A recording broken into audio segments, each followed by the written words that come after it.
Hello, everybody, and welcome to our Star Wars Jedi Fallen Order release day stream. We're excited to be back. It's been a little while since we released our last video, but we're here and we're going to talk about Star Wars Jedi Fallen Order, obviously, and some of our favorite Star Wars games, which I think is going to be very fun, and storytelling, and maybe even like get into some like what is Star Wars, what do people want from Star Wars these days, and why are the video games and the non-movies maybe delivering some of the best Star Wars content? We'll get into all of that. Um, I am joined today by the Story Mode team, Alex Calleros. Hello. Brian Bittner. Hi. And Wyatt Strain, who will be our game master for today. So he's got to be focused on killing the big spider bugs. And sheep worms. Right. I forgot about the sheep worms. Sheep slugs. Sheep slugs. Sorry. And feel free to ask us questions as we're chatting about the video or about whatever you want. Basically, we're here to hang out with you guys and talk about some video games. So we thought it'd be fun to start with talking about what our favorite Star Wars games were growing up, because there's this long like legacy of Star Wars games, and I think we each have ones that are special to us. So Alex, I know you've been very excited to talk about your favorite Star Wars games. So what's one of your favorites from back in the day? Oh, I have a lot. I mean, for me, Star Wars games kind of got me into gaming as like a young adult teenager. I had played games at my friends' houses. Like I wasn't allowed to have like an N64 like at my house. Like my parents were like, we're gonna try to like not do the video game thing. So I'd go to my friend's house and stay there for hours and play Mario Kart and do it anyway. So I had like Mario Kart type game experiences, but then eventually I got a computer, and on a computer you can play games. And so I got tons of computer games, and I think they had ported Shadows of the Empire to PC. And I was like, oh my God, like I can be in Star Wars. Like video games are the best thing ever. So I think Star Wars and video games are very intertwined for me as far as being cementing my love for gaming like via Star Wars. So yeah, Shadows of the Empire, Jedi Knight 2, Jedi Outcast was a really big deal. Wait, should we talk about Shadows of the Empire? Should we just do That was so Right. Like, can we just do a video about Shadows of the Empire? Actually, like, what are we doing? It's so good. And obviously, in the comments, people watching, like, let us know what some of your favorites are. Also, we want to hear from you. So yeah, do that in the chat. Who played the Star Wars Pod Racer game? Oh, it was so good. That was awesome. I thought it was. I mean, it's like I don't know if it's actually a good game, but at the time, it was amazing. I mean, I just remember the controls being so good. Like it was very responsive. What you felt the like kinetic energy of the pod race like in a really visceral way, which I thought was just so cool. And then of course I played the Star Wars Episode 1 game. Did anybody else play that when that came out? Yes. Oh, I remember played that so much that it was so bad. I'm pretty sure it was like a really terrible game, but like you're Obi-Wan hopping from like pillar to pillar, and right. Yeah, I think the ending. I don't know if I even finished the game because the ending was so weird. Fighting Darth Maul, it was almost like broken. Anyway, Right. Yeah. Yeah, I do feel like the prequels were a weird era for Star Wars games, where that was when they started to really put money into them, but also that didn't mean that they were necessarily good. But I do feel like Pod Racer was a good. It was good, yeah. Yeah. Sorry, it's distracting watching Wyatt bouncing Yeah. on the blobby things. It's like the evolution of jumping across pillars. I really like in this game when they like change the camera like this. This makes the scale feel really. Yeah, this game had a great cinematic camera style to it. Yeah. Well, really quick, to go back to Shadows of the Empire, I think that was also cool because that was one of the first like non-film stories. Like you weren't playing one of the movies or anything. And I guess that was kind of true of the other ones, but I just liked that it was like a connective tissue between Empire and Return of the King. We've been doing a Lord of the Rings podcast, Return of the Jedi. Right. And like the Outrider, right? That's what it was called, the ship, right? Something like that. It was like the Millennium Falcon, but not, yeah. Basically, I felt like that story was like as good as the movies, and I just remember being like blown away by like the Well, it was experience based that we were based on getting. a novel. Right. So That's it great. actually had a real story behind it, which was rare, I think, at the time. Yeah. And then I'm just listing all the games, so I should let you guys go. But Knights of the Old Republic is, of course, I think probably my favorite Star Wars game experience. That was my first BioWare experience, and it was just like, whoa, this is a whole new level. I can choose light side, dark side. There's a big twist. It's like, this is next level cinematic game experience. RPG elements, yeah. Yeah, awesome, cool. Brian, what about you? What are some of your favorites? Yeah, I definitely, as Alex said, Jedi Outcast and then Jedi Academy, which followed that, were like, I mean, one of the first times I think I ever just like got so hooked on a game, I just didn't want to do anything for like 3 straight days, which affected my college courses. But yeah, like those games were just so good. And the fact that you could do all these like Jedi moves, like you could invest in like, I'm going to do a flip over a guy with my double-edged lightsaber. And like you could 2 stormtroopers, you could sort of like bounce on one and then backflip and get the other. And I was just like to this day, I've not seen games that like are just like that cool. There was a level in Corellia, I think it was called, that was I would play while listening to Perfect Circle's second album, 13th Step. And like to this day, when I hear the first notes of that album, I just imagine I'm in this like dark cave, like running around fighting dark Jedi and stuff. And then the other ones I was obsessed with were the original Battlefront games. I would play those a bunch. Shio Bird. And I also like the Clone Wars game, which was more of like a vehicle game, but there was some like running around like as Mace Windu with a lightsaber and throwing your lightsaber at things and that kind of thing. That was fun. The cool thing about something like Clone Wars is there's a weird, obviously Star Wars has so much story and characters, but it also has a ton of vehicles and planets and like settings and like all these just like lore heavy things that you don't always appreciate. But then I would play one of those games a bunch and then I would rewatch the original trilogy and I'd be like, oh, that's that statue that I like was that was in that level that I played or whatever, and like, oh, I know what that vehicle's called because I played that one level. And it just sort of like further immerses you into the lore of the world, basically. I even remember playing the Godfather game on Wii, and then like the next time I rewatched the Godfather, I was just like, oh yeah, it's that guy. Like I just like knew so much more about the world because I'd spent so much time in a game in that world. Right. And I think that's cool. I feel like also something happened where the games kind of influenced the movies a little bit. Like I feel like certain force powers kind of first showed up in video games, right? And then they kind of trickled into the movies. So like the prequels used force powers more like the games used them, right? Yeah, they were more like you can do this and push and pull, and pull and freeze things, kind of, and like super speed down hallways away from the droid tickers. Somehow, also called destroyers. Right. Oh, what was the other one? It was like an episode 1 game, and it was on like Dreamcast or something, and it was a side scroller. Oh, what was it called? Someone in the chat remind us. I'll remember it. I'll have to look it up. But that was another really cool one. Dreamcast was cool, just in general. The Ashley Lulz, this game is really, really pretty, 100%. And a bottle of Signy sign.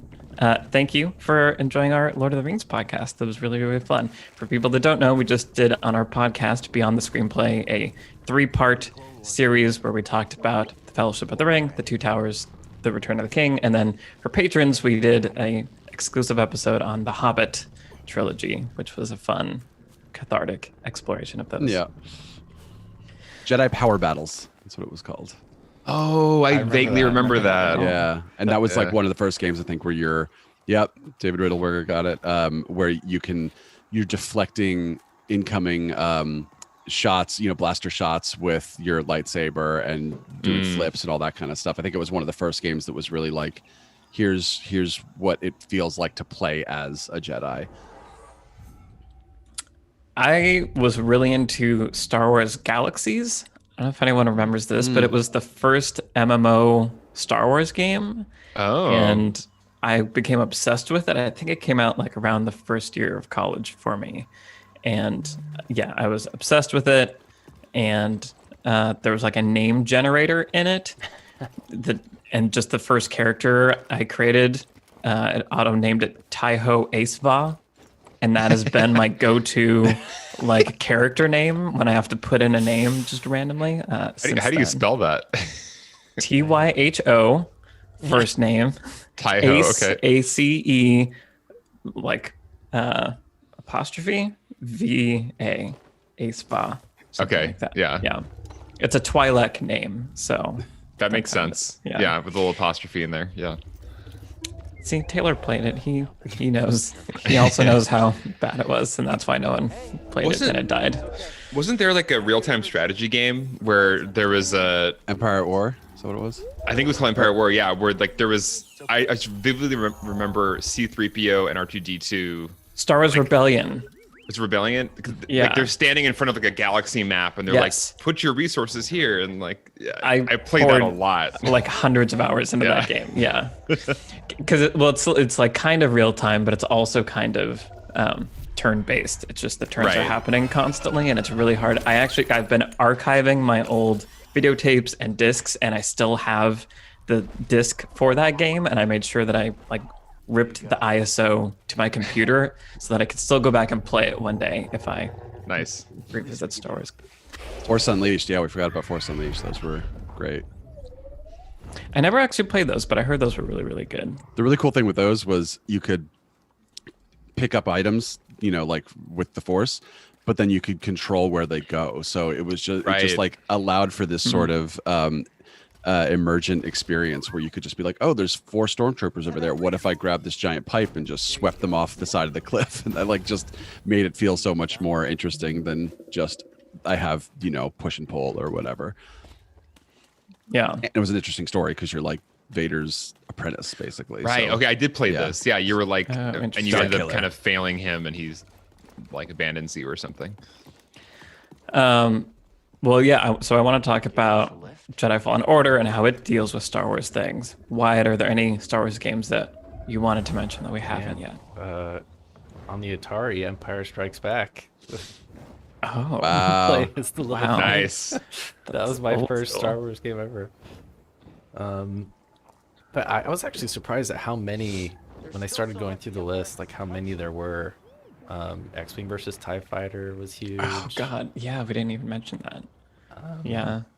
And then I also, other than ones you mentioned, I really liked like there's like Jedi Academy and Jedi Outcast on like computer where you could Jedi Outcast I loved. Yeah, you could be a Jedi, and like they had like online PvP where you'd have Jedi battles, and you could choose like light side or dark side, and like lightning people and stuff.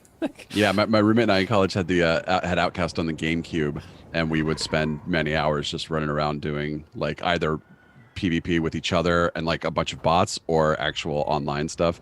That was a lot of fun. Lando with a purple lightsaber was my go-to. Taylor D. Adams is pointing out Rogue Squadron. That was a big one. Wasn't that on N64?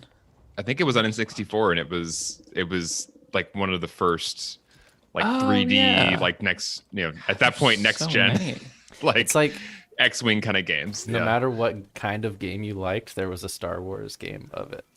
It's like everyone at some point probably played a Star Wars game as a kid. Well, it's kind of the rare like film franchise to have actually good games come out of it. A lot of games, a lot of different types of games.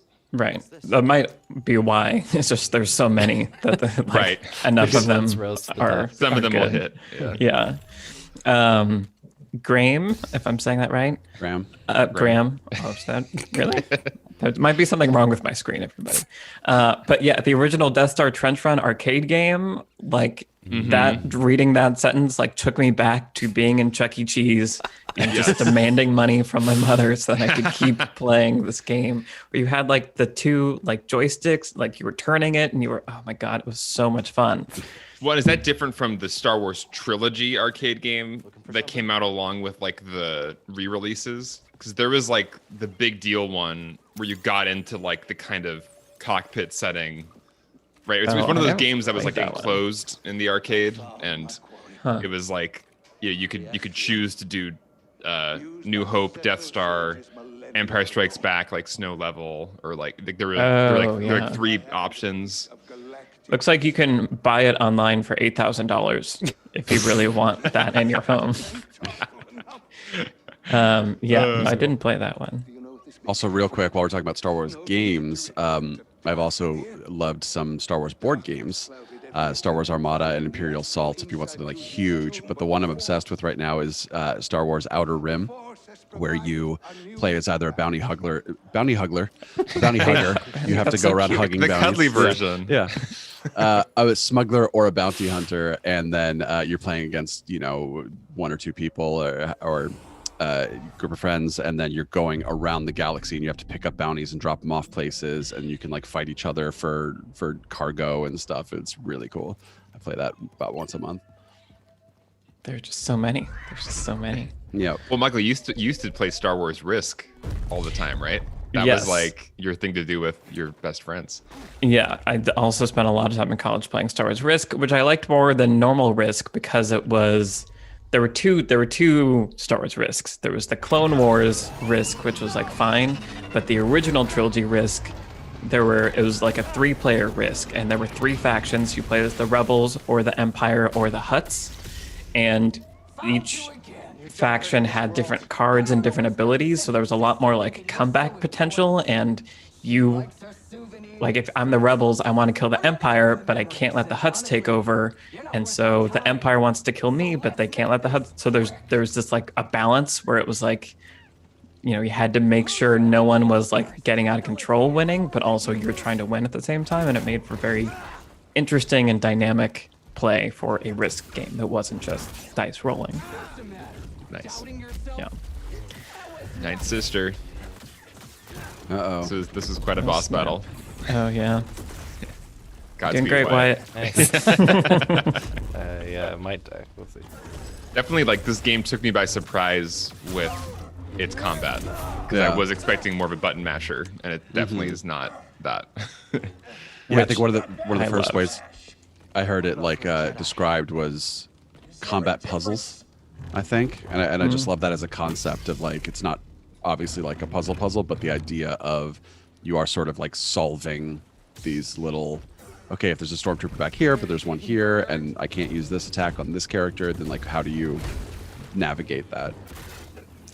Yeah, and I appreciated that it made me like have to engage with the gameplay. Like I wasn't just running through a level waiting for the story to happen, but when I'm fighting someone, I'm like using all. You have to concentrate. Right. Yeah. And then when you do pull it off, I feel like it made me feel like a Jedi when I had my like perfect timing down to do this, and then my counterattack, and then you slice somebody in half. It felt very rewarding in a way that I think just slicing people willy-nilly with a lightsaber wouldn't have as much. And yeah, so talking about Jedi Fallen Order, something we talk about in our podcast interview that we did with Aaron Contreras is where this game sits in the Star Wars saga and all the things that they had to balance with it.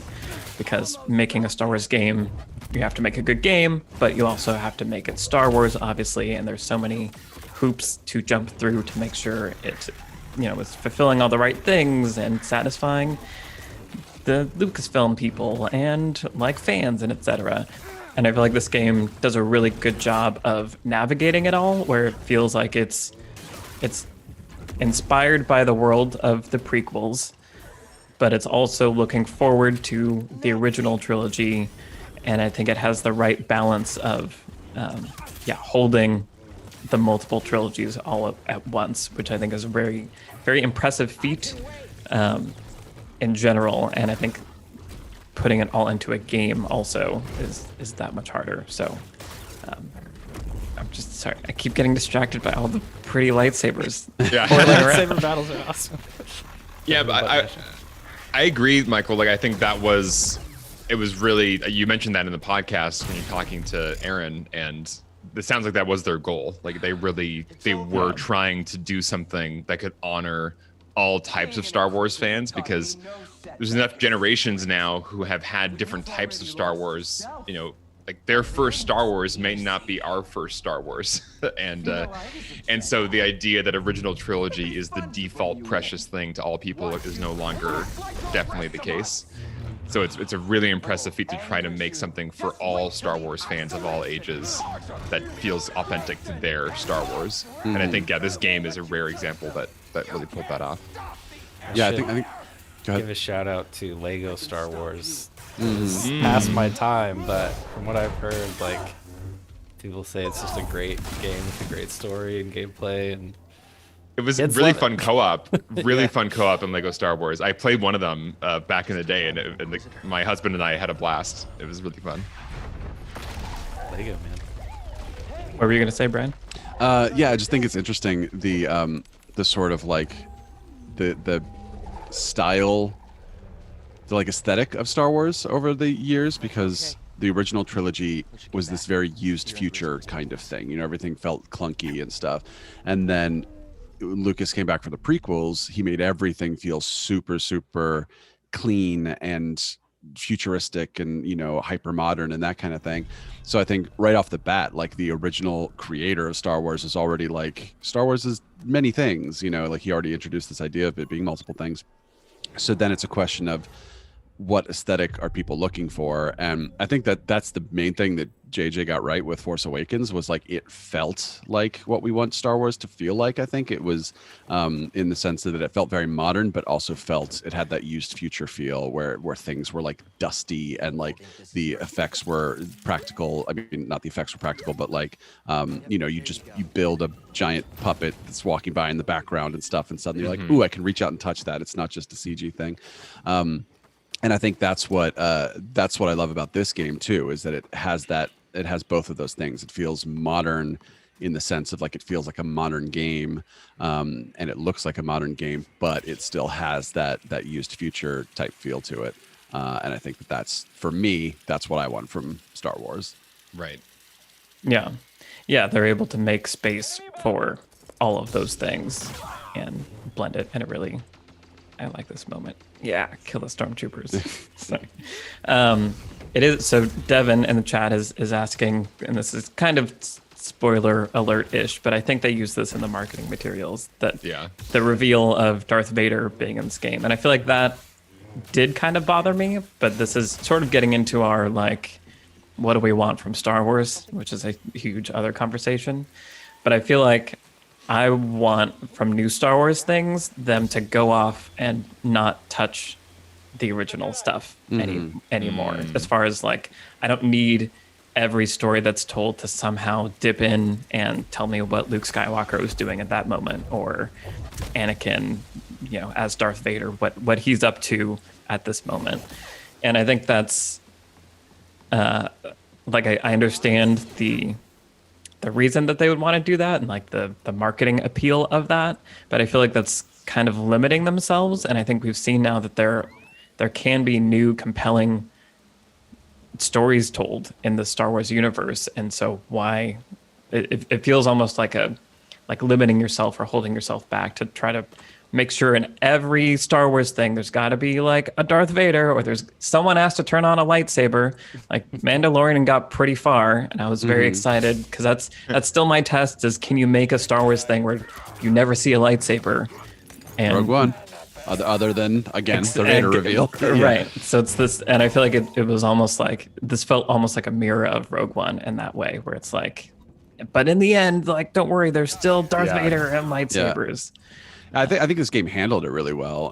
Just the sense of like, okay, it makes sense narratively that Darth Vader would be the person sort of pulling the strings behind, you know, trying to get the codex or whatever, right, and all that stuff. But yeah, I like on a macro level, I agree with you, Michael. I'm just like, not everything needs to be shoved up against the original trilogy, because then it starts to feel, it starts to feel like you know, your story should be able to stand on its own, you know, and I think that this story does stand on its own. It doesn't need Darth Vader for people to be like, oh, now this game is good, because, you know, this game is great otherwise. But yeah, that is something I'm looking forward to seeing more Star Wars that just sort of goes off in other directions and doesn't feel it needs to include an OMG reveal, you know, every single time. Right. And yeah, to respond to your comment, Trisha, TJ Rand, that is Trisha from the podcast Beyond the Screenplay. Hi, Trisha. Yeah, unfortunately, well, I guess unfortunately, I don't know. You don't get to fight Darth Vader. And I feel like, as you're saying, Brian, like it almost, them including it there, like almost drew attention to the fact that they didn't need to, because I was already satisfied with the story, and then they kind of shove him in there and blah, blah, blah. But this is definitely getting into a bigger conversation that we want to have on the podcast at some point of what is Star Wars, and just have a whole dedicated long existential question conversation about Star Wars and all that. But in this game, I think we should also talk about some of the stuff that we talk about in the video and how they use Star Wars and the Star Wars lore to inform. Yay, so cute. E1. The best droid ever. Maybe the best droid ever. I don't know. Yeah. Because it's like a pet. It's like the most pet-like of any droid thus far. So cute. But yeah, so how they use Star Wars and the existing lore to fill in the backstory of Cal Kestis, and in doing so, I think anyway, deepen the power of some of what has come before in Star Wars. And so, getting into spoiler a little bit, but how they use Order 66 and the Purge, and how they attach it to this singular protagonist who you're on this journey with the whole time. I think it gives the events of Order 66 more emotionality and more power, because you've been on a journey with a single person that you're identifying with, and you understand what it means to him. Well, because I really do think about sometimes how much more powerful Order 66 is in this game versus in Episode 3, for me at least. Because in Episode 3, it's this like very distancing montage of entirely CGI planets with, random Jedi who you've never seen before, just kind of like turning around and getting shot by a stormtrooper. Or like Twi'lek. I always think of her on the on the weird like giant planet. Right. Yeah. Like, why'd they do it? Like, I want to know more about her. That's not fair. And it's also like, we've seen these Jedi Masters, deflect a million blaster shots and, fight tons of swarms of bad guys, and to see them all suddenly just fall immediately to like single clone troopers. I don't know. It was kind of an anticlimactic feeling to it. It was like too tidy and simple. Like, just do the Order 66, done and done. So to see like an actual like emotional character set piece around like a traumatic event was a much more interesting way to show a thing happen in the Star Wars universe. So it's almost like they kind of like saved Order 66 for me as an interesting event, because it became not like a tidy, we got to wrap this shit up thing. It became like, oh, there's a character reason for this event to happen that makes it really interesting. So yeah, kudos to them for saving Order 66 in my mind. Yeah. I love the salt shaking in this moment. Did you notice that? The what? Oh yeah. They have like a pretty intense conversation, and he's just sitting there like shaking the salt Keeps shaking. awkwardly. Yeah. I never noticed that. I resisted. Little touches. I swore to myself that I would die. That's a lot of salt. Or whatever. I mean, maybe it's not salt. Maybe Right. it's Or whatever. It might Star be. Wars spice. Star Wars spice. I could have imagined. Graham, yeah, as you pointed out, like Stories of Old, which is a really cool channel, did do a video about Star Wars recently. I haven't watched it yet, but Tom is awesome, and people should check out his channel for sure. There's still a chance we can save the others Yeah, from I've been Hollywood. meaning to watch that one, and now I really want to. The Ninth Sister said something about becoming an Inquisitor. Like, Yeah, can we turn on subtitles for cutscenes? Do we want to do that, or is that distracting? Why not? I had a bunch of settings set up for when I was capturing the game. Right. So Wyatt is also our game capture artist, and capturing this game required a lot of weird hacking stuff that kind of broke the game. I like when I forgot how to turn the UI back on. I was so confused when I was playing it earlier. Well, because we've realized that capturing gameplay footage is not as simple as you would think. It's not just playing the game. Like to have B-roll that is non-distracting for a video essay is like, you have to like hack the game and take off a bunch of HUD features and get the camera to be a certain way so it's actually nice to look at. It's impressive, all the things that Wyatt has done to get the shots we We need. didn't join. This one is really cool to turn on the free cam though, because you like being able to just zoom around all these beautiful Star Wars environments is really, really satisfying and fun. So It's a gorgeous game. It really is. Beautifully done. Trisha asks, what's the average ratio of gameplay capture for every minute of video? I don't know if I want to know that number. Like I hard mean, drive space? And it how depends on many the game too. how many hours do you spend capturing gameplay, Wyatt? I know we were tracking some of your hours. Yeah, it depends on the game because some are a lot easier than others.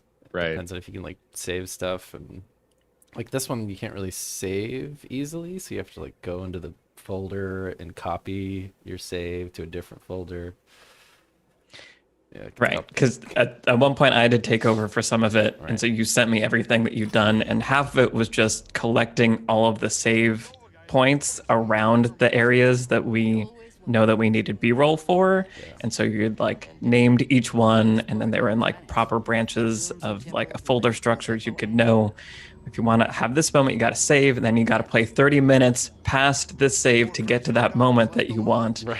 And don't mess it up, because Right. if you do, then you have to load and then play for another 30 minutes. So Ugh, Right. awful.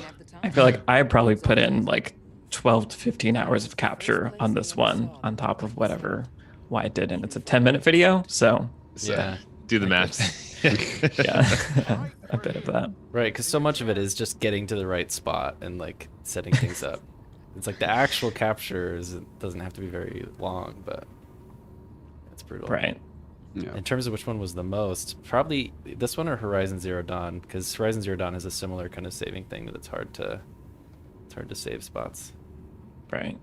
And that was a longer video too. And I feel like we had a lot of specific requests for you to go shoot. Yeah, sorry, Wyatt. Usually Wyatt and I sit down and I, as an editor, just list off all the shots I would love to have as an editor, which is easy for me to say, but hard for him to capture. It's like, what if you got a shot of this machine attacking her this way and you kill it this way? Go do that. Godspeed. Yeah, it's a good time, since we're talking about how much work these videos require, to mention that we have a Patreon. Yes. And we would love any support you guys can offer. When you join our Patreon, you get access to our Story Mode Discord server, where we're constantly having these conversations and talking about all the games that we're currently playing and ideas for new videos and stuff like that. And your support makes it less painful to have to spend hundreds of hours on these videos. So head to our Patreon if you want Yeah. more videos from Story Mode. Should clarify, the 15 hours that Michael spent was after I had already spent a bunch. But I know, Right. like on average it could be at least 20 hours per game. Yeah, on just capturing the footage. Right, yeah. That's not including the actual making the video. Well, and we also usually all have to play the game to know what we're Right. talking about and to be able to extract the lessons and then do the interviews and stuff. And so games are also very long, usually. Last year was the first time I'd ever felt stress about having to play video games. Like where it's like, oh my God, I don't have enough time to play this video game. Like I need to for work, but I don't have time for it. It's like not a bad problem to have, but it's pretty Yeah. funny. There is this like guilty feeling because it is fun still to capture some of this stuff. It's work, but it's still like it is a game. It's very beautiful. It's like they say in Rock Superstar, it's a fun job, but it's still a job. It's a classic song. Anyone? Cypress Hill? I am very grateful for Story Mode for pushing me to play games I wouldn't have normally played, like Outer Wilds, or right now, I guess I won't spoil it, but we're doing some interesting videos coming up, and games I wouldn't have thought to bother playing, I have now played, and I'm grateful for the experience. So that's been fun, is games that are not usually in my genre, which is more of the RPG or action genre. Getting to experience those for the first time has been really cool. Yeah, it's pushing us to sort of like become more cultured. I mean, I think that games are an interesting thing where it's like everybody has their thing that they do. Like you can watch all 12 Oscar movies in a week if you want at the end of the year, but you can't play like the 10 biggest games of the year. So you have to choose, well, do I want to play this kind of game or do I want to play this kind of game? And then I think that tends to make a lot of people just be like, well, I don't play, like, this is over here but this is what I do. So it's like you kind of ignore games that you just sort of like, oh, that's not my thing, so I'm not going to do it, which is fine, obviously.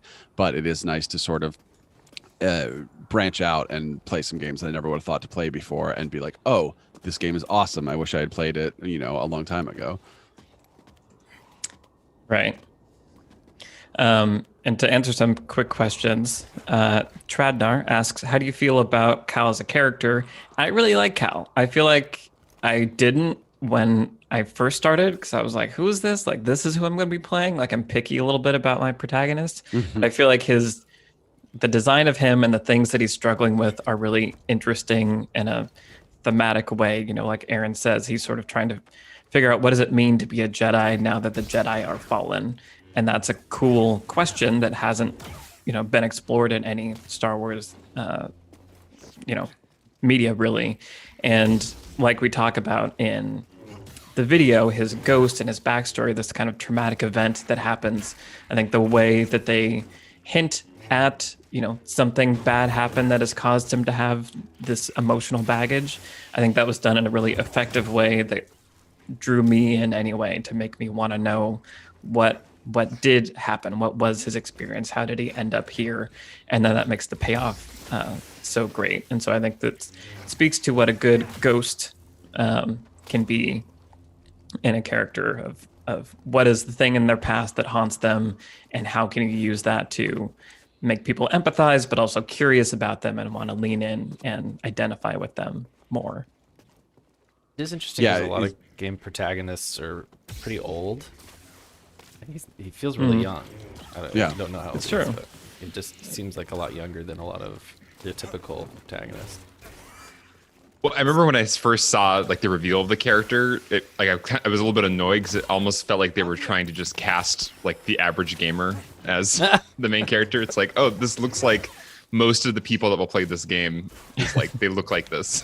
What are you trying to say? Which actually that's a stereotype of gamers because gamers are everybody now. But I do find that his youth actually is important in a story way. It wasn't just like, hey, this looks like you gamers. It's actually the character should have this youthful kind of angst to him because he's an angsty character. He's kind of got that teen, who am I? What am I doing with my life? Kind of vibe to him. Yeah. To go to another question, so 200 IQ Fungus asking about what did you guys learn? How did you get to where you are now? What would you suggest for someone that wants to get to where we are in terms of making videos, but also, he's mentioning how story mode it's a little bit of journalism, it's a lot of research and editing and capturing all these things. So yeah, are there any like quick top level important lessons that we feel we can impart? And I feel like we're still kind of early on this journey. Story mode just launched a couple months ago, and so we're still learning. But yeah, kind of making it up as we go. But yeah, early takeaways. I'm curious to hear from you guys. Brian, any? Well, just coming off of, working with you guys on Lessons from the Screenplay too, like, I think the thing that has always struck me about your work before I was even on the team is just you are top level at everything. It's top level editing, it's top level sound quality, the microphone and that kind of stuff. So I think for anybody out there trying to make essays, like, you can make the smartest essay in the world, but if you're doing it to a video that's poorly edited and has like, you're recording audio into your phone and stuff like that, people are just going to tune out. So I mean, I think the number one advice I would give to anybody trying to do, if you are trying to do video essays or YouTube content, the number one thing I would say is figure out how you can get to be the best at everything, which doesn't mean you have to learn it all yourself. It might mean you have to surround yourself with other people who can do, find a great editor, find a great this kind of thing. And it's like, yeah, you have to have content that matters, and that's obviously at the heart of all of it. But you also, you do need that production value if you want to actually make something that people are going to really pay attention to, I think. Yeah, and I would say that there's the flow chart of important things is, I think, the having smart, cool things to say. So like a good script is important, course, and yeah. then Right. production value sound wise is like the most important thing, because Sound, absolutely.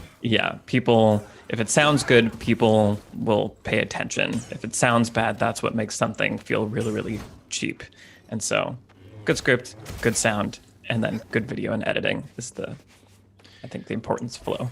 Well, I think one thing that I've learned from working on lessons from the screenplay and story mode is just treating YouTube content as seriously as any other content, as far as the amount of rigor that goes into every step of the process, and especially the writing. We were just working on the upcoming story mode video the other day, and we go through it line by line, and as a team, it's like, is this line serving a purpose in the video? What is it? Is it helping to prove our thesis, or is it just being repetitive? Is it actually a tangent that doesn't help us understand the idea of this video?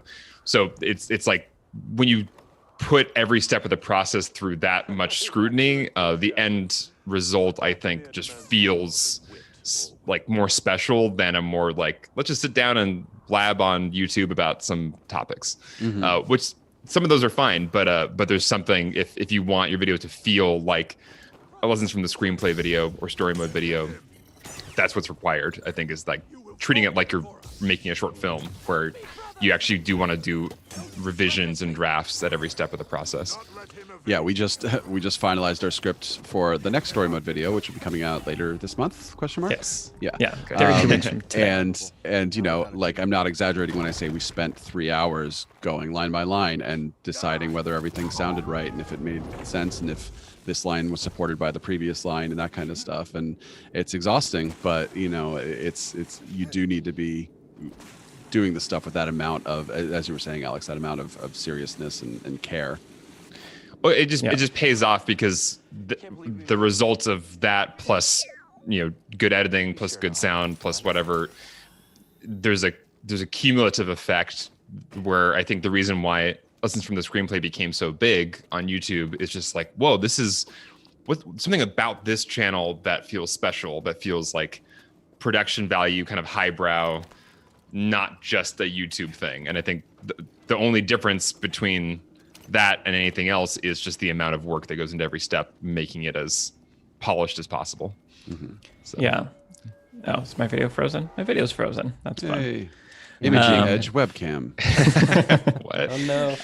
I'll fix that in just a sec. But I wanted to say, since Trisha's pointing this out also, is that time is such an important part of that. Yeah. And as you're saying, like, it's to do the work to get it all done right. It does just take a lot of time. And so not kidding yourself about how much time it's going to take or how much work is going to be required in the revisions. And I think that's really the biggest first step, is just committing yourself to the discipline of, I'm going to put in time, I'm going to do my best, I'm going to get feedback, because I know the first thing isn't going to be good. I'm going to deal with the pain of people telling me that it's not good. And then I'm going to do it again. And then you just do it again and again and again until it feels right. Yeah. Someone else talk so I can figure out what happened to my webcam. I have a question for the chat real quick while while we're talking about this. I want to know what your favorite Star Wars thing is, because as we were just talking about a little bit ago, sometimes it's getting to the point where like the movies are questionable, but then like the games are getting good and the TV show, like Mandalorian is good and people love Clone Wars, and there's like so much Star Wars stuff out there now. So I want to know, like, what is your favorite individual Star Wars thing? Video game, board game, movie, show, anything. Alex, what were you gonna say? Oh, I was just gonna say that I think, and there's a certain amount of luck and circumstance that makes this even possible, but having a team effort on any project, the people that you trust and that have good taste and kind of share your same goals for whatever project you're working on. I mean, the writer's room effect is real, where I think, our next video is going to be better than it would have otherwise been if any one of us had just taken the lead with it and just written it all by ourselves.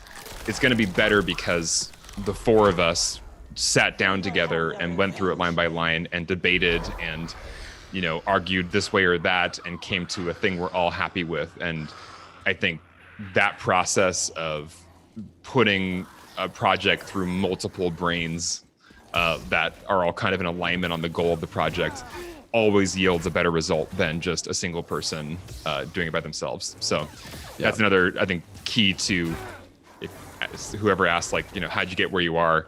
A lot of it is just finding your team, your family, your friends who want to do something with you, and together, multiple brains are better than one. Yeah, exactly. As Michael likes to quote from The West Wing, surround yourself with smart people who disagree with you. Instead of just having people go and yeah, that sounds good, or sure, let's do it that way. It's again, just the sort of, I don't want to say agonizing because that makes it sound negative, but just sort of this, is that the right thing to do here? Do we agree on that? I don't know. Let's challenge that. And, it's hard. It's hard to give notes that sound negative when, the person's really proud of something they're doing or whatever. But it's I will always be that person who's look, this is in a good place and I like what you're doing, but this thing is just not working, and that's really important, to surround yourself with people who are willing to give you those kinds of notes. I'm back. Sorry, I don't look as cool, but I'm back. Oh, your nice camera died. My nice camera overheated. Welcome. So yeah, lots of interesting answers. Very few movies, which is really interesting. So we got Clone Wars, the Han Solo trilogy books, and then we got 2 for Last Jedi, and then Empire Strikes Back, New Home. I'm the same, Graham. Empire is just probably not going to be surpassed by anything, just because again, it was I grew up with it and I just think it's really solid. You all right, Michael? How you doing? Good. I'm sorry, I'm catching up on the chat now. Yeah. We're dealing with zombies now. The Dathomir zombies. Freaking Dathomir. There was a quick question earlier that I just want to get to, which was someone asked which color lightsabers used. Purple, obvioally, for me. Yeah. What about you guys? I really enjoyed the hot pink option in this game. I was they actually made pink look pretty cool. Yeah, I really liked it. I think in Jedi Academy, I gave Jaden. I always play the same. It's a female human Jaden with a blonde ponytail, and I think it was with a purple lightsaber. But then green is my go-to if we're talking the sort of classic colors, because I love Return of the Jedi Luke. Yeah, green seems right for you. I approve of that.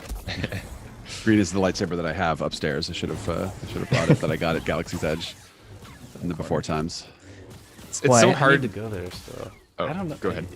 I can't decide. You're just constantly changing. Personality, yeah.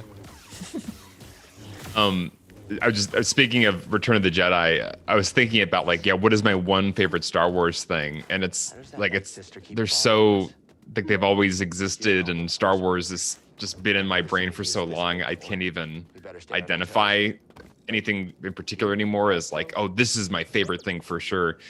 I think all I have is just the childhood love for Return of the Jedi is so palpable in my heart. So for whatever reason, even though I'm kind of afraid to watch it again right now because it probably isn't as good as I remember. We watched it a couple of years ago for it wasn't that long ago. Yeah. But I'll have to re-listen to that episode to hear what I said. But I think my childhood love for that movie will always make it my favorite in a way, just because it's so special to me. David Riddleberger mentioned reading the now non-canon books and how those are great. The Corellian trilogy was one I was obsessed with, and it kind of dealt with Leia and Han after Return of the Jedi and like their kids and their kids like growing up and being force sensitive and stuff. And I just remember that trilogy being one of my favorite things about Star Wars that was not Star Wars movie related. Just wanted to mention that really quick. Wow, yeah, like a different story for Han and Leia. Yeah. A lot of love for Rogue One, which I appreciate the hell out of Rogue One. I like the aesthetic of it. I like what it's trying to do, but I just cannot get into that movie. I feel like every time I watch it, it's like one of the only times I feel, I don't know if bored's even the right word, but just sort of disengaged while watching a Star Wars thing. Yeah. But I like don't fault anyone who loves it, because I'm like, yeah, I feel like it should be my favorite thing, but it just doesn't quite work for me. Yeah, I mean, I made a whole video about me trying to figure out like why I felt the way I did about it. I feel like it has script problems and story problems, in my opinion, but I feel like everything else about it is like great and is like the tone is awesome and the visuals are awesome. And like the Star Destroyers look like, they don't look like CG, like even great CG that looks photorealistic like a metal spaceship. They look like the plastic Star Destroyers from the original series, like the way the light hits them glows, the way it would hit those models. And yeah, so just everything about that vision of the original trilogy is amazing and beautiful. And I agree, on paper, it's like, it should be my favorite Star Wars movie of all time. I mean, the first trailer for it, like when it just cut to that shot of like the Death Star, like the circular part being installed or whatever, it was like, this is amazing, because it was at like the height of like new Star Wars excitement, before Disney kind of just gave us all a sour taste in our mouths. But and then they forgot to put any of the stuff from the trailer in the movie. Right. Like, that was the weirdest part, was like I think at least half or more than half of the shots in that trailer were not in the movie. Like most of the shots were not in the movie. Very Trisha, strange. for me, it's A New Hope, because bitchy, sarcastic Leia rules and remains unmatched as a character across all other Star Wars things. Also, British Leia. I recognize your foul stench when first I was brought on board. Ooh, jump scare. Yeah. I really hated this planet. Yeah, Graham, I'm also excited for the Cassian Andor show. I like Diego Luna a lot, and I think that's a good format to explore more of that world. Well, I feel like that was one of the problems with Rogue One, is it felt like there was a tension about who the main character was, even. Right. Catherine Hepburn, yeah. Yeah. So yeah, I am curious to see what that show is like. To answer a question, can you go into more detail about how we get interviews with people that have worked on the games that we're talking about? Do you just find an email address online of the company and ask to be referred? Sometimes it's been that way, of just finding people, going on Wikipedia or whoever, looking in the game credits, figuring out who did what, and then reaching out. And overall, we found that people in the game industry tend to be more open to talking than people in the film industry have been when we have reached out to them, because the film industry thinks it's really, really special. But I think to be, we have a little bit of an unfair advantage, because a lot of people we've talked to know lessons from the screenplay, and so we're able to kind of trade on that cred, or some of them already followed us. So it was sort of a fortuitous series of events that made me realize that. I think it was the Naughty Dog PR person was the first person to like reach out and say like, your channel's great, like I love the work you're doing. And I was like, I love you also. Can we make video things? And that became the Last of Us video over several years. And that kind of opened the door to like, oh, there's this whole area of gaming that people tend to not talk about, which is like storytelling, and all the work that goes into crafting an experience for the player is usually overshadowed by graphics or game mechanics and all that stuff. And there are people doing tons of work to make these stories compelling. And I think what's also really interesting is that it's not, in film, it's like there's the screenwriter and maybe the director, and they're kind of in charge of the story. But in games, it's so collaborative because they are so big that it's a really interesting alternate take on how to create a thing. And it feels kind of Pixar-y, the way Pixar is very collaborative, or like a TV writer's room kind of a thing. And But iterative, like always iterating on every element of the, of the Right. product.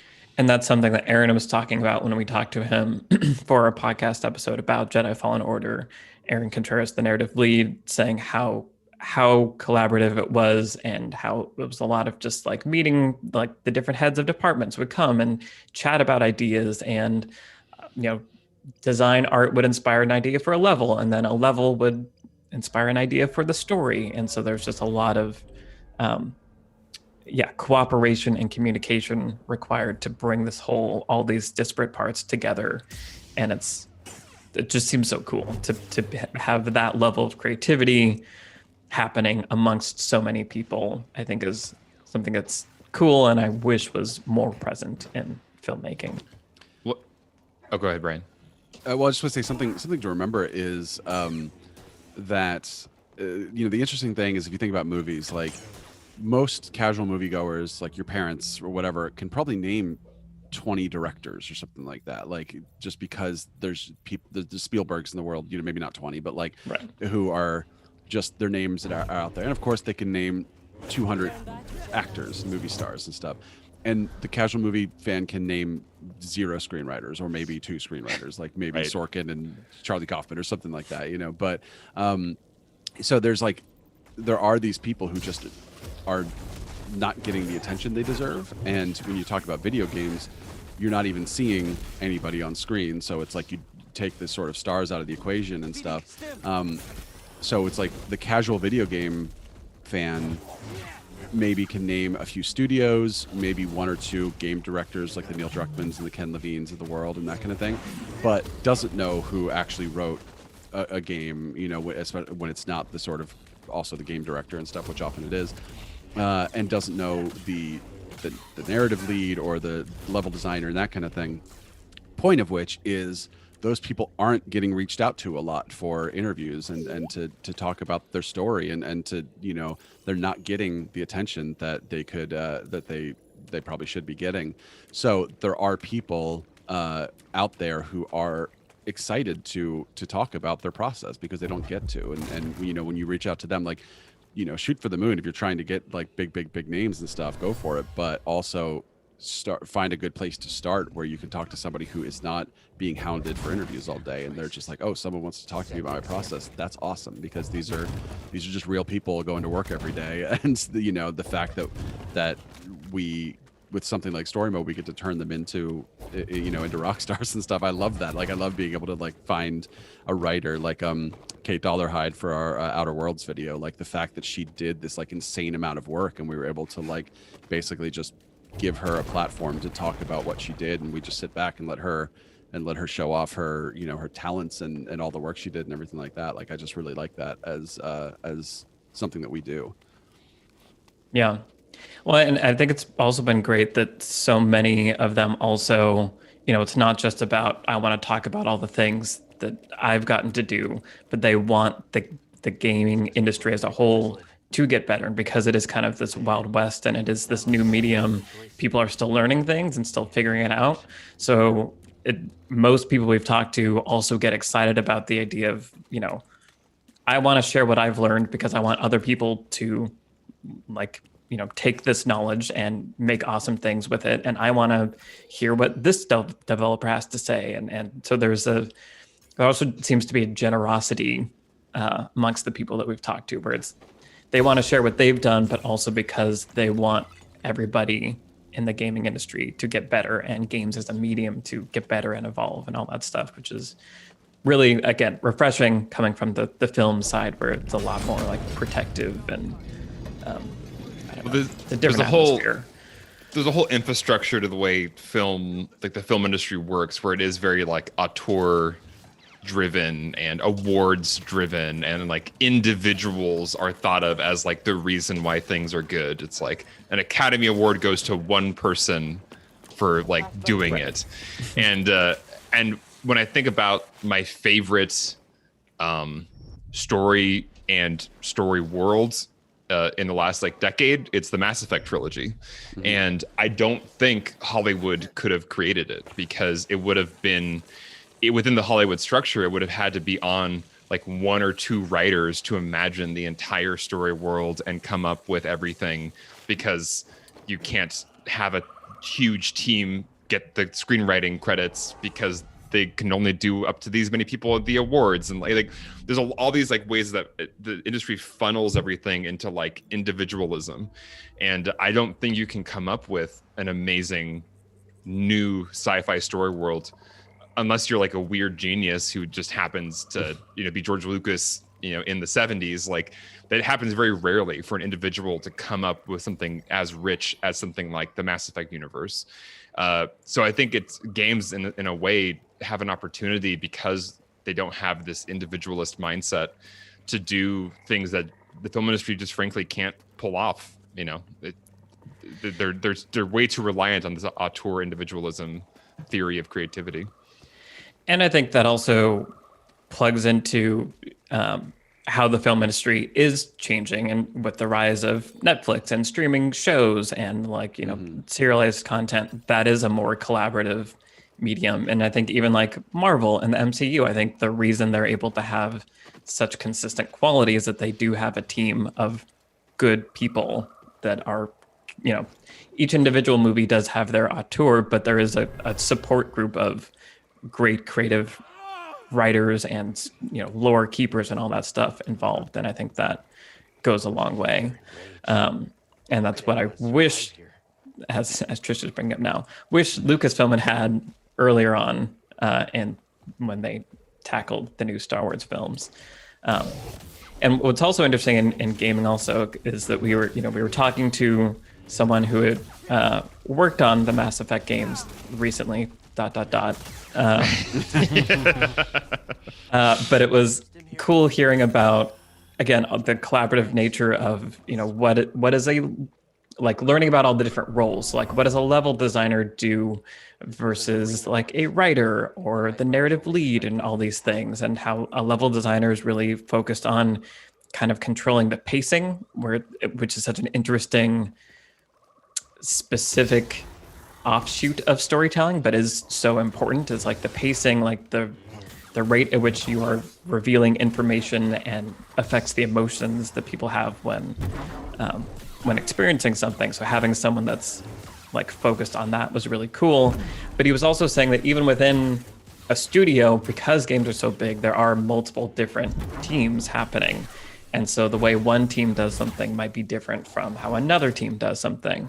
And I thought that was interesting too, just the level of we're still figuring it out that's happening. Where even within a company, there isn't one single way on how to design a level, basically. Well, and we were trying to ask, like, so if your role was, whatever, like lead narrative designer, like what is a narrative designer? And he's like, I can tell you what it means at BioWare. I have no idea if they use that title anywhere else. Like everybody's kind of making up titles. They're all kind of fluid. It's very different from, like the unionized, like very set in stone rules of the film industry where, this is the role, the title that gets this credit, that gets that.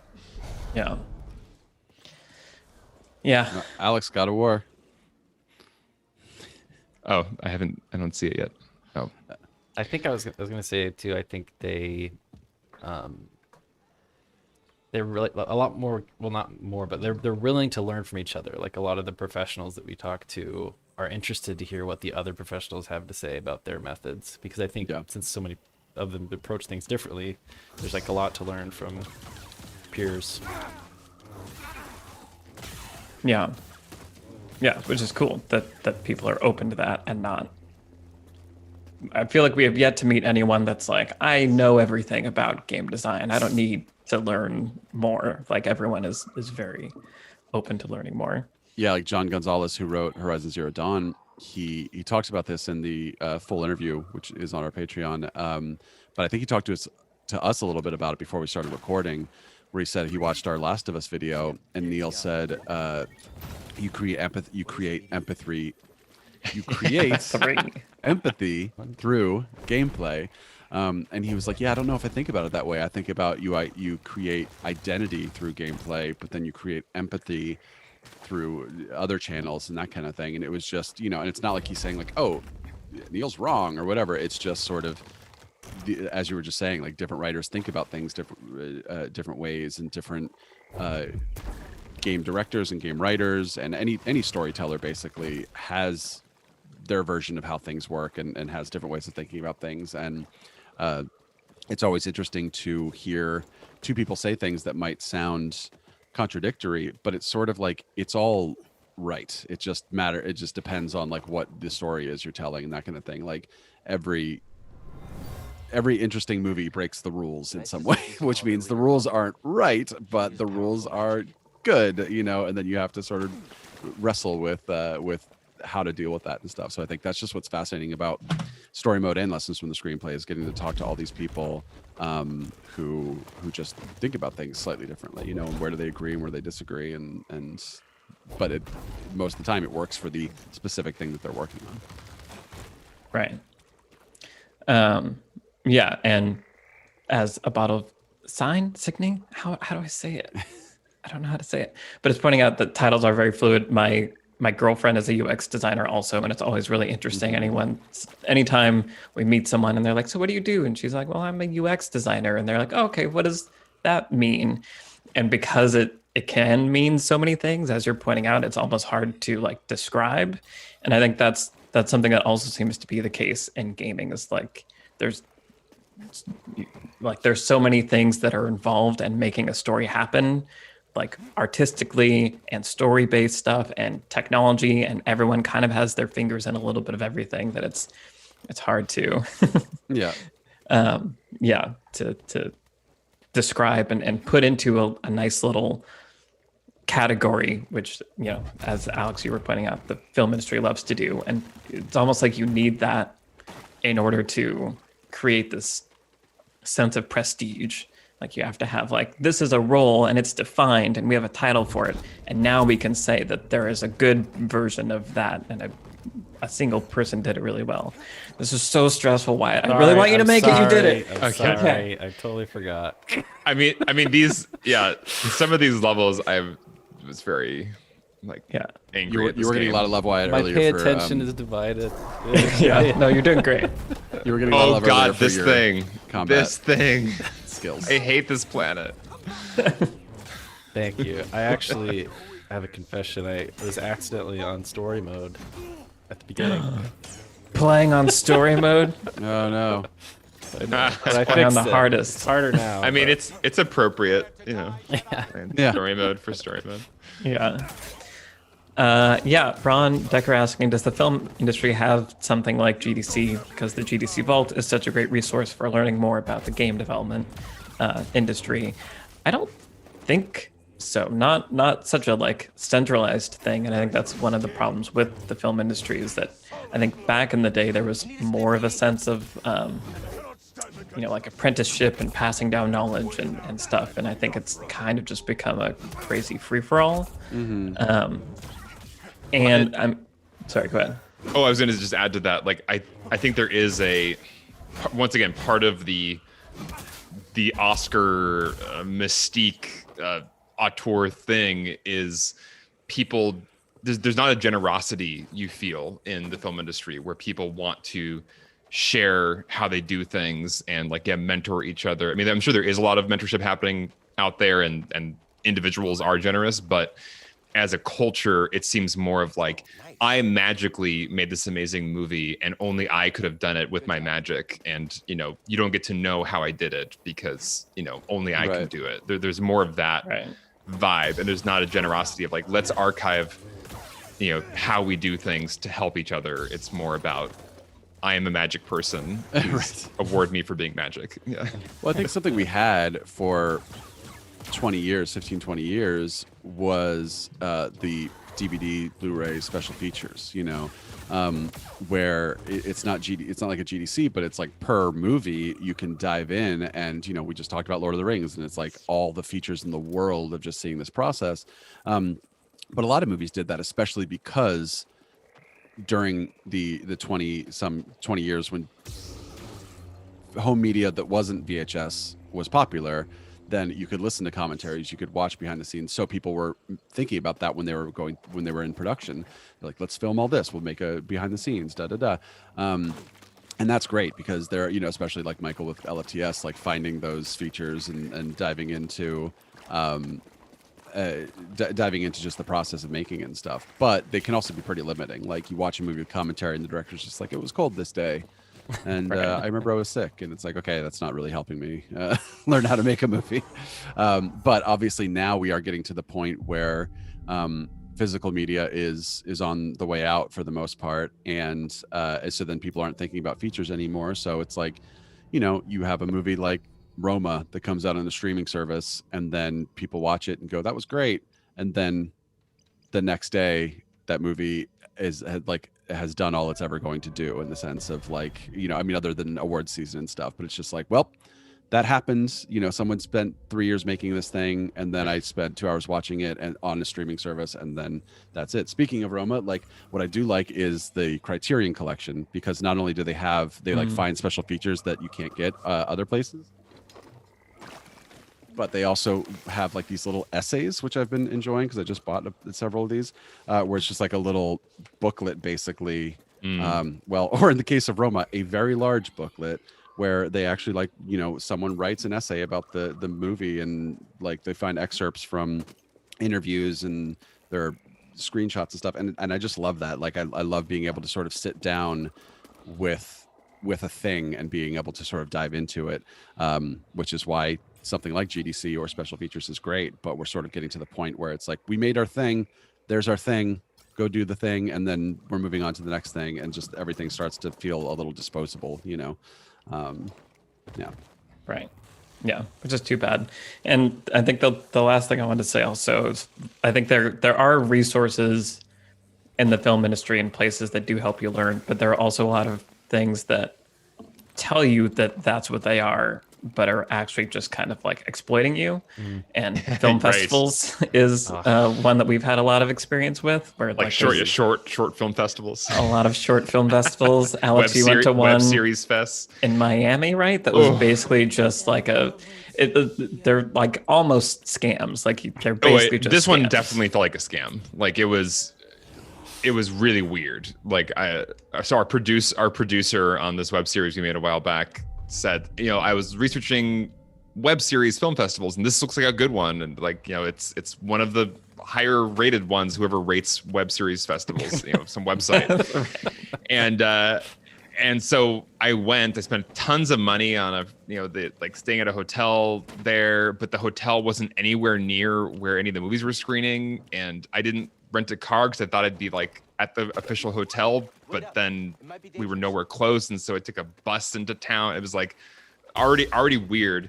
And then at the like bad theater where the things were being shown, like they showed the wrong episode of our web series. Like I was under the understanding they'd be like the first episode, so it made sense, but it was like episode 4 randomly, so everything was like janky about it. And then at the award ceremony for it, like we actually won like 3 awards, but I left before the ceremony was over. So it was like I got 1 award, and then they called our name again, and I wasn't there.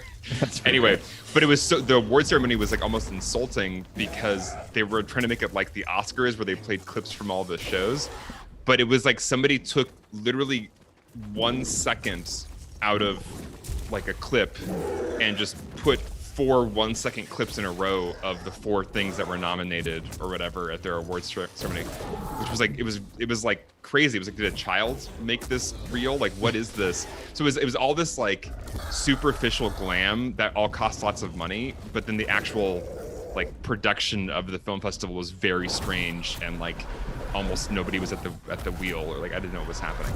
Anyway, it was a long rant about it, but Miami Web Fest I would avoid, and probably most of those film festivals, because it's like $90 to submit your film. You're paying all this money to all of their like partners, the hotel, the parties, the whatever. None of it's free. It's a huge waste of money. Yeah, and it's often advertised under the guise of like, come and you'll maybe get to hear somebody talk, and like maybe there'll be people that'll buy your film and blah blah blah. You never meet anybody that's worth meeting. No, you meet other people that are trying to get a short film seen by people that matter, and instead it's just a bunch of you being sad usually. So yeah, be selective when submitting to film festivals is an important life lesson as a filmmaker. What is Vince saying? Gorgara is the name of this. I think that's what it says at the top. The A's kind of look like R's.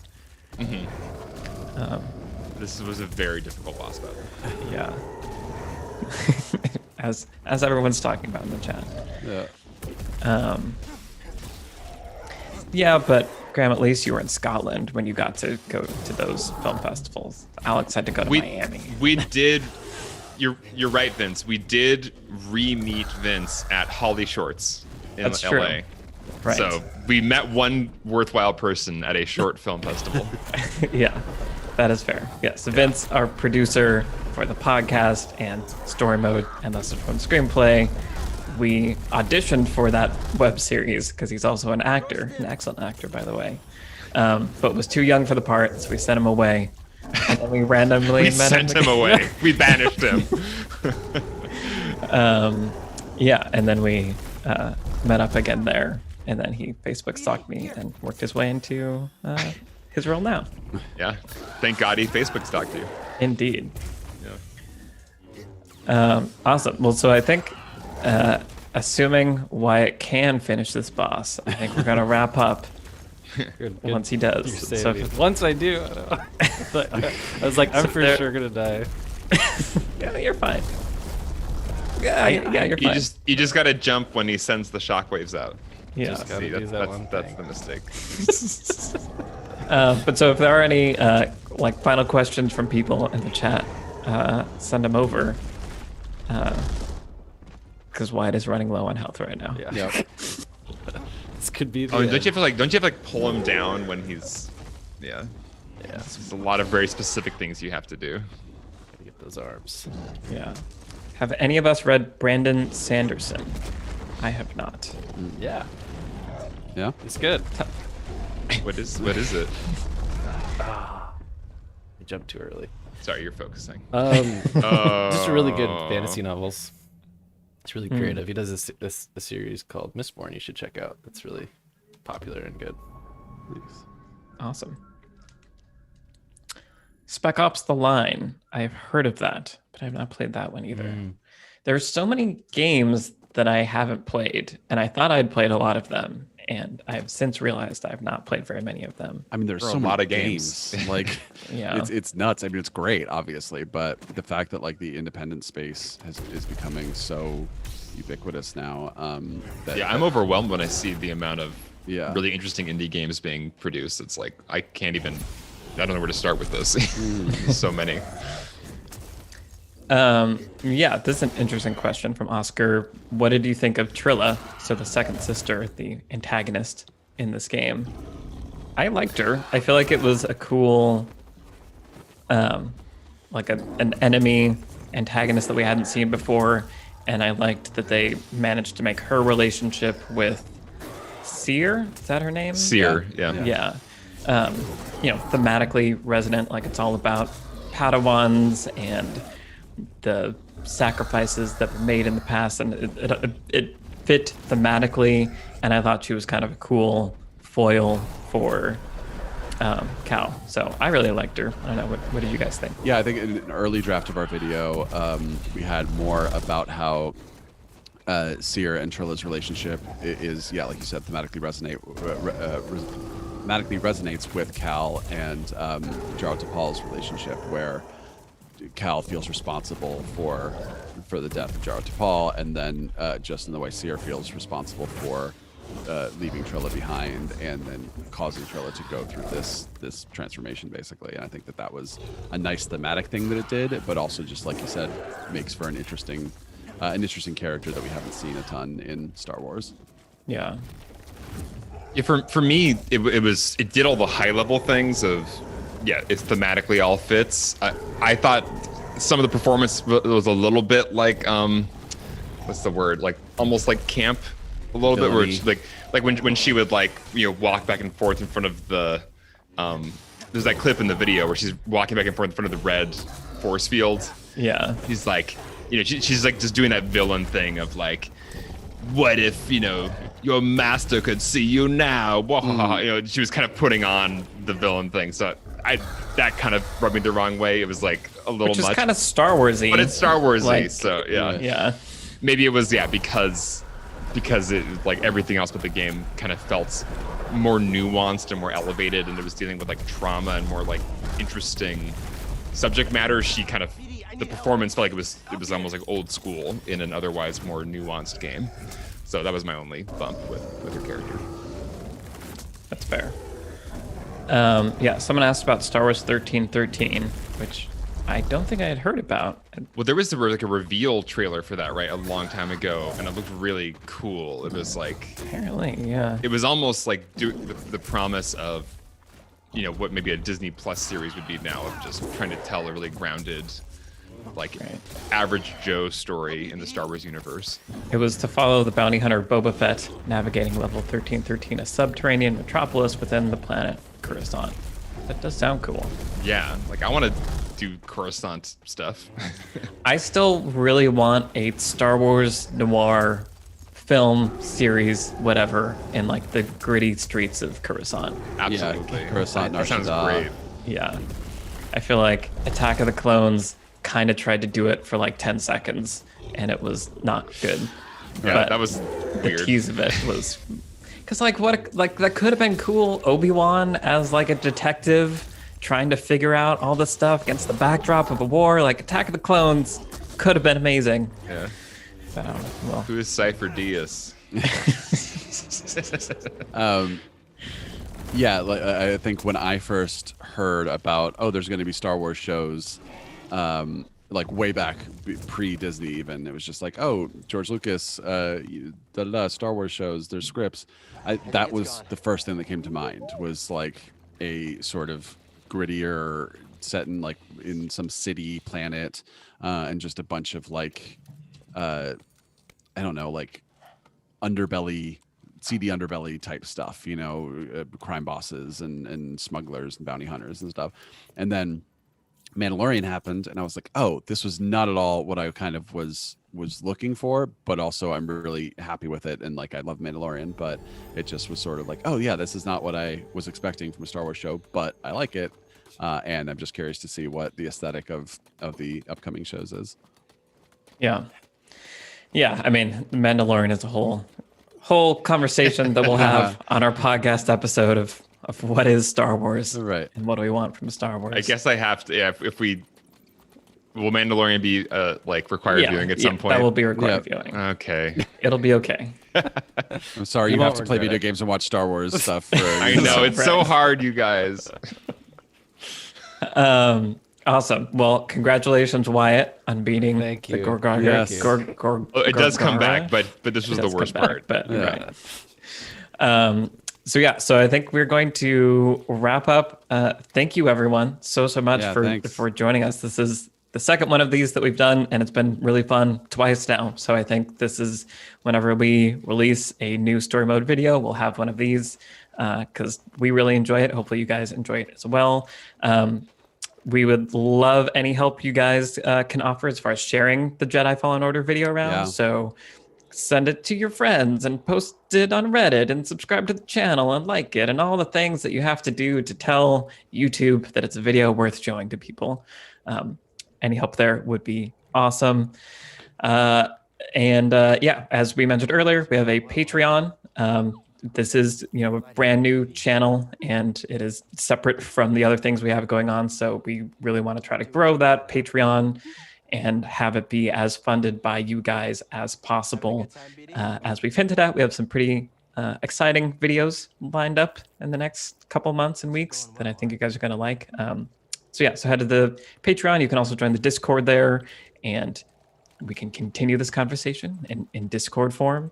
And you can also get access to all of the interviews that we shoot, the full-length interviews, and also get your name in the credits. So we have lots of tiers over there on the Patreon.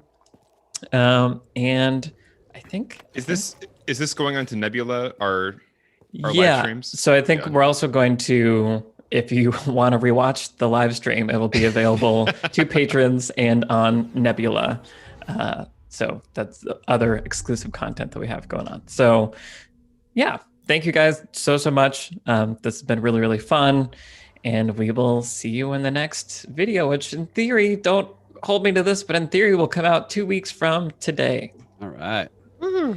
Got some work to do. Yeah. But yeah, Thanks, everybody. thanks everybody. Thanks for watching. And we'll see you next time. Bye.